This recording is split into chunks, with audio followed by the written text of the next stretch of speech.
Hello everyone, আসসালামু আলাইকুম। Welcome back to my channel. কেমন আছেন সবাই? আলহামদুলিল্লাহ আমরা ভালো আছি। আপনাদের জন্য আমার আজকের রেসিপিটি থাকছে দারুণ একটি আলু ডিমের চপ। ইফতারির টেবিলে আলু বা ডিমের চপ সবারই কিন্তু খুব প্রিয়, আর সেই চপের টেস্ট যদি একদম দোকান থেকে কিনে আনা স্বাদের মতো হয় তাহলে আর কি চাই। ডিম আর আলুর চপ কিন্তু শুধু রমজানেই জনপ্রিয় একটি খাবার নয়, এটা কিন্তু সবসময়ের জন্যই সকলের পছন্দের খাবারের তালিকাতে থাকে। তাই সকলেরই পছন্দের খাবার দুটি একসাথে একটু অন্যরকম করে আমি আজ আপনাদেরকে তৈরি করে দেখাবো। আমি এমন ছোট করে দুইটা বড় আলু কেটে লবণ পানিতে সিদ্ধ করে নিয়েছি, আর এখন এটাকে ভর্তা করে নিচ্ছি। আমার ভর্তাটা কমপ্লিট। আর আমি এখানে একটি ডিম সিদ্ধ করে এমন লম্বা করে 6 পিস করে কেটে নিয়েছি। আপনি চাইলে 4 পিস করেও কেটে নিতে পারেন। এবার চুলায় একটি প্যান বসিয়ে দিয়েছি, আর তাতে দিয়ে দিচ্ছি পরিমাণ মতো তেল, আর দিচ্ছি 3টা কুচি করে কেটে রাখা পেঁয়াজ। পেঁয়াজটা একটু ভালো করে নাড়াচাড়া করে নিব, আর যখন পেঁয়াজটা একটু নরম হয়ে আসবে তখন আমি এখানে দিয়ে দিব বেটে রাখা আদা, রসুন ও জিরে। এবার এই মিশ্রণগুলোকে আমি একটু ভালোভাবে নেড়ে চেড়ে নিব, আর আমি এবার এখানে দিয়ে দিব কুচি করে কেটে রাখা কাঁচামরিচ, আর দিয়ে দিব কুচি করে কাটা ধনিয়া পাতা আর পরিমাণ মতো লবণ। এবার আমি উপকরণগুলোকে খুব ভালোভাবে নেড়ে নিব, আর এখানে আমি এবার দিয়ে দিব ভর্তা করে রাখা সেই আলুগুলা, আর এগুলাকে আমি খুব ভালোভাবে নেড়ে চেড়ে মিশিয়ে নিব। আমি অনেকটাই নেড়ে মিশিয়ে নিয়েছি, আর জালটা কিন্তু এখানে মিডিয়াম আঁচেই রাখবেন।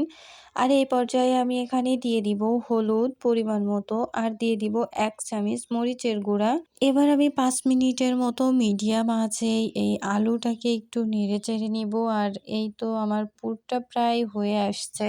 এ পর্যায়ে আমি এই আলুর পুরটাকে কিন্তু নামিয়ে নিচ্ছি। চপ তৈরি করার জন্য আলুর এই পুরটা কিন্তু এখন একদম রেডি। চপ তৈরি করার জন্য আমি আলুর মিশ্রণ নিয়ে নিয়েছি, আর ডিমটা ঢাকার জন্য যতটা আলুর দরকার আমি ততটাই নিয়ে নিয়েছি। এবার আমি ডিমটাকে এই আলু দিয়ে এভাবে ঢেকে দিব। খেয়াল করবেন অংশ ফাঁকা না থাকে, তাহলে কিন্তু এটা ভাজার সময় ভেঙে যাবে। আর এখানে আমি চিনি ছাড়া টোচের অংশগুলোকে আলুর গায়ে মাখিয়ে একটি ডিম ভেঙে ডিমের অংশটাও গায়ে মাখিয়ে নিয়েছি। আর ডিমের অংশটা মাখানোর পরে আমি আবার টোচের ওই গুঁড়াটা গায়ে এভাবে মাখিয়ে নিলাম। এভাবেই লম্বা শেপ করে কিন্তু আমি সবগুলা চপ বানিয়ে নিয়েছি। আর এবার আমি চপগুলা মিডিয়াম আঁচে ভেজে নিব। তো একটা প্যানে তেল বসিয়ে দিয়েছি পরিমাণ মতো, আর আস্তে আস্তে আমি চপগুলা তেলে ছেড়ে দিচ্ছি। আর খেয়াল করবেন চপগুলা কিন্তু অনেক করে একবারে দিবেন না, তাহলে উল্টানোর সময় চপগুলা ভেঙে যেতে পারে। আর চপগুলা কিন্তু অবশ্যই ডোবা তেলে ভেজে নিতে হবে, আর বারবার চপগুলো উল্টাতে যাবেন না। তো এই দেখেন আমার চপের কালারটা কত সুন্দর এসছে, আর আমার চপটা কিন্তু ভাজা হয়ে গেছে। আমি এবার এটাকে তুলে নিচ্ছি। এভাবে করে আমি প্রতিটা চপ ডোবা তেলে সুন্দরভাবে ভেজে নিয়েছি। আমার চপগুলা ভাজা হয়ে গেছে। এবার আমি সুন্দর করে একটি প্লেটে সাজিয়ে এই ডিম আলুর চপটা পরিবেশন করব। আমার এই রেসিপিটি ফলো করে আপনিও কিন্তু খুব সহজে তৈরি করতে পারবেন এমন সুন্দর ডিম আলুর চপ। আমার ভিডিওটি কেমন লাগলো অবশ্যই কমেন্ট করে জানাবেন। আমার ভিডিওটা ভালো লাগলে আমার চ্যানেলটা সাবস্ক্রাইব করে লাইক, কমেন্ট, শেয়ার করে পাশে থাকবেন। নেক্সট কোনো ভিডিওতে দেখা হবে। সবাই ভালো থাকবেন। আল্লাহ হাফেজ।